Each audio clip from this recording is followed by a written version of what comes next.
Moko kuom senetas makweth mag Azimio kotelnegi kod seneta ma Nairobi Edwin Sifuna osingo mar wito oko paro mar chik mar gero ute ma nengogi oyueyo.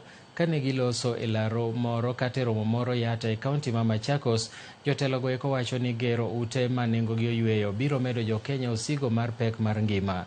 Sifuna bende nokwedo weche maliekore ni senetas mag Azimio geng'o chenro mar dongruok mag kaunti kojiwo ni governors mondo lomb senetas magi mondo osir chike makonyo e gero counties gi. And I'll say this as they come.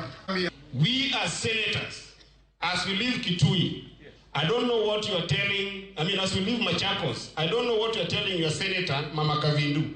But myself from Migori, ndugu yangu Sifuna from Nairobi, we have been instructed by our people to stop that housing levy. Stop here, stop.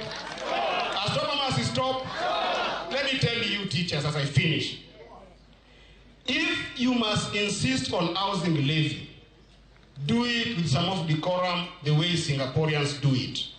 Instead of forcing people to buy houses, Mr. President, simply say, I am going to come to Kambani, mtu ambaye ana nyumba ya nyasi, nimpatie 50,000 aongeze kwa nyumba mabati. Hizi pesa zote na taxes ambazo tunakatwa zinaenda wapi? Ade mnasema punda amechoka. Si museme kwa sauti kama mnasema punda amechoka. Punda amechoka. Kodi zote ambazo tunaongezewa sisi kama maseneta wa Azimio tunakataa. Hata hiyo motion ya housing tunaenda kuangusha. Speaker Marod Bura Moses Wetangula gi jatend migao